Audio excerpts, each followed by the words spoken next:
گزشتہ 10 سالوں سے مشرق وسطی اور جنوب مشرقی یورپ میں جو جگہ جگہ آتش فشانی پٹاخہ باری جاری تھی، اس نے اب ایک بہت بڑے میدان جنگ کی شکل اختیار کر لی ہے۔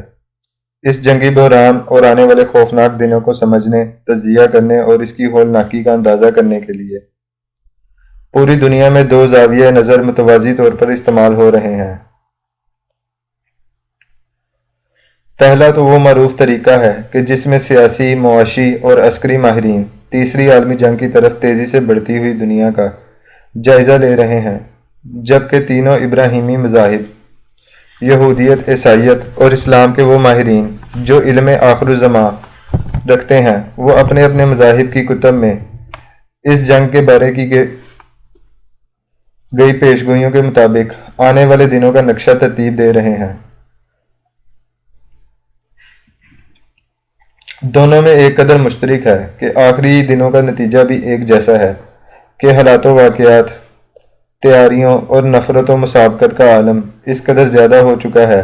کہ جس سے ایک ایسی بڑی خون ریزی جنم لینے والی ہے جس کے نتیجے میں دنیا میں آباد انسانوں کی اکثریت یا تو جان سے چلی جائے گی یا پھر در بدر پناہ ڈھونڈتی پھر رہی ہوگی۔ یوں تو ایسی ہی عظیم جنگ کا نقشہ سید الانبیاء صلی اللہ علیہ وآلہ وسلم کی احادیث میں بار بار ملتا ہے، جیسے صحیح مسلم کی وہ والی حدیث جس میں فرات سے سونے کے پہاڑ کی برآمدگی پر لڑائی کی خبر دی گئی ہے۔ یہ حدیث بتاتی ہے کہ پھر وہ اس پر قتل و قتال کریں گے، پھر ہر 100 میں سے 99 آدمی قتل کر دیے جائیں گے۔ بالکل ایسی ہی جنگ کا احوال اس وقت تمام بڑے عالمی دانشوروں، تجزیہ نگاروں اور عسکری مہارت کے بڑے بڑے اداروں کی رپورٹوں میں نظر آ رہا ہے۔ سب سے پہلے اس جنگ کے مرکزی حصے کو دیکھتے ہیں کہ یہ آتش فشاں کا دہانہ کہاں پر ہے اور اس سے نکلنے والے جنگی لاوے کی لپیٹ اور تباہی کہاں تک جائے گی۔ یقیناً یہ آبنائے باسفورس کا ساحل ہے، اور خاص طور پر یوکرین کا خطہ، جہاں اس کی چنگاری 2014 میں سلگائی گئی، جب روس نواز وزیر اعظم وکٹر ینوکووچ کو ایک آئینی طریقے سے حکومتی اراکین کی وفاداریاں خرید کر حکومت سے برطرف کرنے کی کوشش شروع کی گئی۔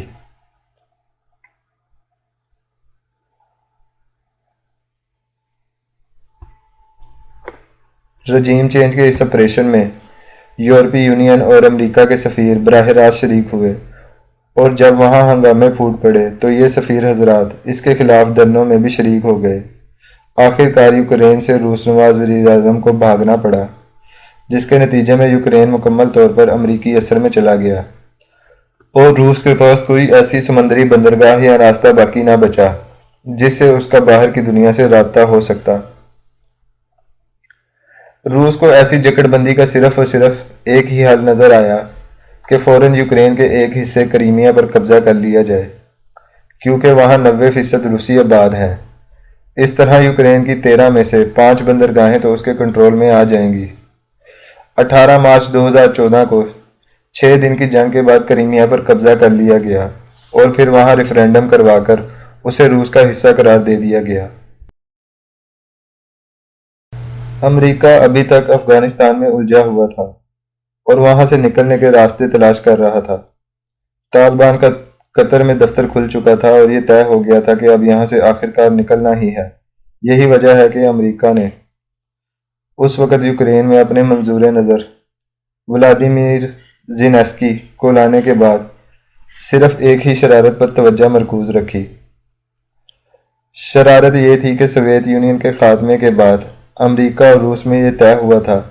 کہ امریکہ اب اپنی فوجی بالادستی کے لیے بنائی گئی تنظیم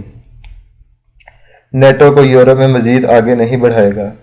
لیکن کریمیا پر روسی قبضے کے بعد امریکہ نے اس معاہدے کو بالائے طاق رکھا اور یوکرین کو نیٹو میں شامل کرنے کے لیے راہ ہموار کرنے لگا۔ اس کا براہ راست مطلب یہ تھا کہ اگر یوکرین نیٹو میں شامل ہو جاتا ہے تو پھر امریکہ وہاں دیگر نیٹو اتحادی ممالک کی طرح اپنے اڈے قائم کر کے میزائل نصب کرے گا، جن میں ایٹمی میزائل بھی ہو سکتے ہیں۔ اگر ایسا ہو جاتا تو پھر روس ان میزائلوں کی زد میں آ جاتا۔ یہ اس قدر اہم نہیں تھا، البتہ یہ معاملہ زیادہ اہم تھا کہ یوکرین میں نصب میزائلوں کی وجہ سے امریکہ اور نیٹو جب وہ جس وقت چاہتے باسفورس میں کریمیا کی 5 بندرگاہوں کو اپنے نشانے پر رکھ سکتے تھے جن پر روس نے قبضہ کر لیا تھا۔ جو بائیڈن کے اس بیان کے بعد کے جس میں اس نے یہ کہا تھا کہ یوکرین جس دن اشارہ کرے گا ہم اسے نیٹو میں شامل کر لیں گے۔ پیوٹن نے خطرہ بھانپتے ہوئے فوراً 24 فروری 2022 کو یہ کہتے ہوئے یوکرین پر حملہ کر دیا کہ ہم اس خطے کو غیر عسکری اور نازیزم سے پاک کرنے کے لیے آئے ہیں۔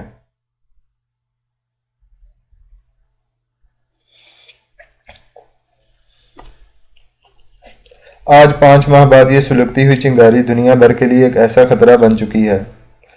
جس کی کوکھ میں تیسری عالمی جنگ چھپی ہے۔ ماہرین یہ اندازہ لگا رہے ہیں کہ اگر ایک دفعہ یہ جنگ شروع ہو گئی تو پھر اس کے میدان جنگ کی وسعت شمالی انٹارکٹیکا کے پڑوسی ممالک آئس لینڈ اور فن لینڈ سے ہوتی ہوئی یورپی یونین کے 29 ممالک کو بھی اپنی لپیٹ میں لے کر باسفورس کی جنوبی سمت آباد مسلمان دنیا کو گھیر سکتی ہے۔ ان میں سب سے پہلا ملک ترکی ہے،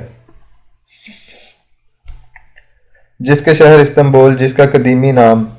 قسطنطنیہ تھا اور جس پر قبضے کا خواب مغرب کے دماغوں میں آج بھی ناسور کی طرح زندہ ہے، جبکہ اس عالمی جنگ کی لپیٹ میں آنے والے عرب ممالک میں مصر، مراکش، لیبیا، سعودی عرب، لبنان، عرب امارات، یمن، عراق اور ایران شامل ہیں۔ یہ ممالک شروع میں تو شاید براہ راست جنگ میں شامل نہ ہوں گے، لیکن ان کے ان دنوں کے فیصلے مستقبل کے جنگی نقشے پر ان کی پوزیشن کو ابھی سے واضح کر دیں گے۔ یوکرین پر روس کے حملے کے بعد مشرق وسطیٰ کے مسلمان ممالک کی اہمیت کئی گنا بڑھ گئی ہے۔ اس وقت ایک جانب امریکہ اور دوسری جانب چین اور روس دونوں طاقتیں ان عرب ممالک کو اپنے ساتھ ملانے کی کوششیں جاری رکھے ہوئے ہیں۔ پہلی دفعہ ایسا ہوا ہے کہ سعودی عرب جیسے امریکی سرپرستی میں سانس لینے والے ملک نے امریکہ کے صدر جو بائیڈن کو بے نیل و مرام واپس لوٹایا ہے۔ یہ پہلا موقع ہے کہ کسی امریکی صدر کا جدہ کے ایئرپورٹ پر ایک چھوٹی سطح کے رہنما یعنی مکہ کے گورنر شہزادہ خالد بن فیصل نے استقبال کیا۔ اس کے ساتھ امریکہ میں سعودی سفیر شہزادی ریما بنت بندر بھی موجود تھی۔ سعودی قیادت میں سب سے اہم شخصیت شہزادہ محمد بن سلمان نے جب جو بائیڈن کا استقبال کیا تو اس نے حسب روایت اس سے اپنے گال ملانے کی بجائے صرف چھاتی ٹکرائی اور ایسا کرتے وقت اس کے چہرے پر کسی بھی قسم کی کوئی مسکراہٹ نہیں تھی۔ حالانکہ عربوں کو خوش کرنے کے لیے اس دورے سے پہلے جو بائیڈن جب یروشلم گیا تو مشرق یروشلم کے علاقے سے گزرتے ہوئے اس نے اپنے ڈرائیور سے کہا کہ اس کی گاڑی پر امریکہ کے ساتھ لگا ہوا اسرائیل کا پرچم اتار دو۔ بائیڈن سے پہلے جب امریکی صدر ڈونلڈ ٹرمپ سعودی عرب گیا تھا تو اس کا خود بادشاہ سلمان نے سرخ قالین پر استقبال کیا تھا، جبکہ جو بائیڈن کے لیے خاص طور پر جامنی رنگ کا قالین بچھایا گیا تاکہ اسے یہ احساس دلایا جائے کہ اس کی پذیرائی ایک معزز مہمان جیسی نہیں ہو رہی۔